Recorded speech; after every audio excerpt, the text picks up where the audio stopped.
বাড়িতে থাকা সামান্য কয়েকটি উপকরণ দিয়ে কিন্তু যখনই বাসন্তী পোলাও খেতে ইচ্ছে করবে খুব সহজে কিন্তু বাসন্তী পোলাও বানিয়ে নিতে পারবে।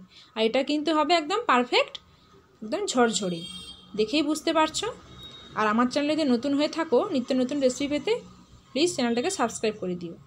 এই রেসিপিটা বানানোর জন্য এখানে নিয়ে নিচ্ছি গোবিন্দভোগ চাল। গোবিন্দভোগ চালটাকে ভালো করে ধুয়ে নেব। যতটা সম্ভব পারবে একবারেই ধুয়ে নেওয়ার চেষ্টা করতে হবে, তাতে চালের গন্ধটা ভালো থাকে, বারবার ধুলে গন্ধটা নষ্ট হয়ে যায়। দেখো চালটা ভালো করে ধুয়ে জলটা ঝাড়িয়ে নিয়েছি, একটু জল রাখা যাবে না। এই পোলাও বানানোর জন্য এখানে আমি যা যা উপকরণ নিয়ে নিয়েছি সেগুলো হলো আদা, লবঙ্গ, গোলমরিচ, এলাচ, কাঁচা লঙ্কা, কিশমিশ, কাজু, সামান্য পরিমাণ চিনি, লবণ, হলদি আর ঘি। এখানে কিন্তু কাজু বাদাম না থাকলেও নিয়ে নিতে পারো, এখানে নর্মাল এমনি চীনা বাদাম। চালটা এবারে আমি দিয়ে দিচ্ছি গরম মশলাগুলো, এলাচ, গোলমরিচ, লবঙ্গ আর তেজপাতা থাকলে তেজপাতা দিতে পারো, দারচিনি থাকলেও সেটা দিতে পারো, আর হলদি, লবণ, আদা, ঘি দিয়ে চালটাকে ভালো করে মেখে নেব। এখানে একটু কিন্তু বেশি ঘি দিলে এর স্বাদটা ভালো হয়। যতটা পারো ঘি দিতে পারো, না হলে কিছুটা পরিমাণ ঘি কিছুটা পরিমাণ সাদা তেল দিয়ে করলেও ভালো হবে। এবার পরিমাণ মতো লবণ আর ঘিটা দিয়ে এবার ভালো করে চালটাকে মেখে নেব। চালটা কিন্তু ভালো করে প্রথম মেখে নিতে হবে, হাত দিয়ে দেবে দেবে চালটা ভালো করে মেখে তারপরে আধ ঘন্টা মতো ঢাকনা দিয়ে চালটাকে রেখে দেব। আধ ঘন্টা পরে দেখো চালটা কতটা ঝরঝরে হয়ে গেছে, একটু কিন্তু ভেজে নেই। এরপরে কড়াই বসিয়ে দিয়েছি, কড়াইতে দিয়ে দিচ্ছি হাফ চামচ মতো ঘি। এখানে চাইলে সাদা তেলে ইউজ করতে পারো। ঘি দিয়ে প্রথমে কাজু আর কিশমিশটা হালকা করে ফ্রাই করে নেব।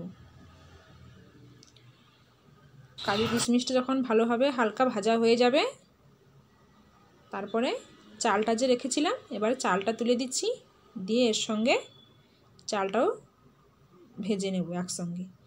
এখন কিন্তু মিডিয়াম আঁচ রেখেছি। ভালোভাবে যখন চালটা দেখো অতটা ভাজা হয়েছে, সুন্দর যখন একটা ভালো গন্ধ বেরোবে, এখানে কিন্তু আমি গরম জল অ্যাড করব। গরম জল দিয়েই এটা রান্না করব, তাই এখানে গরম জলটা বসিয়ে দিয়েছি। চালটাও ভালোভাবে ভাজা হয়ে গেছে, এরপরে আমি অ্যাড করে দিচ্ছি গরম জলটা। এখানে কিন্তু জলের সেরকম মাপ নেওয়ার কোনো প্রয়োজন নেই। চালটা মোটামুটি ডুবে থাকবে 1 ইঞ্চি মতো, সেরকম জল দিলেই হবে। লাগলে পরে দেওয়া যেতে পারে, কিন্তু প্রথমে একবারে বেশি জল দিয়ে ফেলা যাবে না, সেক্ষেত্রে কি হবে ঘেঁটেই নরম হয়ে যেতে পারে। তাই জল লাগলে দেখে শুনে পরে দেওয়া যেতে পারে, সেরকমভাবেই জলটা দিতে হবে। আর একটু জল লাগবে, এখন দিয়ে দিচ্ছি। দিয়ে এবারে ঢাকনা দিয়ে দেব।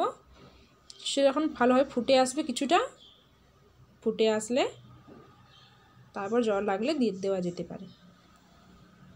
দেখো কিছুটা ফুটে গেছে, সামান্য অল্প জল লাগবে মনে হচ্ছে। যদিও এরপরে জল অ্যাড করো তাহলে কিন্তু গরম জলই অ্যাড করতে হবে, ঠান্ডা জল একদম দেওয়া যাবে না। এই অবস্থাতে দিয়ে দিচ্ছি এখন সামান্য পরিমাণ চিনি আর কাঁচা লঙ্কা। এই অবস্থাতেই কাঁচা লঙ্কা চিনিটা দিলে কিন্তু এর ফ্লেভারটা ভালো আসে। দিয়ে এবারে আরও জল লাগলে কিছুটা দিয়ে ঢাকনা লাগিয়ে দেব। আর এই সময় যদি লবণও চেক করতে পারো, লাগলে অল্প লবণও দেওয়া যেতে পারে যদি কম হয়ে থাকে। দিয়ে ঢাকনা লাগিয়ে দেব। দেখো কত সুন্দর সফট হয়ে এসছে। এবার আমি দেখো ঝরঝরে হয়ে গেছে। এরপরে কিন্তু গ্যাসটা আমি অফ করে দেব। অফ করে দিয়ে এই রকম অবস্থাতেই রেখে দেব 2 মিনিট মতো। গ্যাসটা অফ করে 2 মিনিট রেখে দিয়ে দেখো 2 মিনিট পরে দেখো কত সুন্দর চালটা কিন্তু একটু কাঁচা নেই, ভালোভাবে সেদ্ধ হয়ে গেছে, কত সুন্দর ঝরঝরে হয়েছে। যদি আমার রেসিপিটা ভালো লেগে থাকে প্লিজ তোমরা লাইক কমেন্ট শেয়ার করে দিয়ে পাশে থেকে সাপোর্ট করো। এই দেখো চালটা কিন্তু একদম পারফেক্টভাবে রেডি হয়ে গেছে, একটু কিন্তু কাঁচা নেই। ভালো লাগলে প্লিজ ফেসবুক থেকে দেখলে ফলো করে দিও, ইউটিউব থেকে দেখলে সাবস্ক্রাইব করে দিও।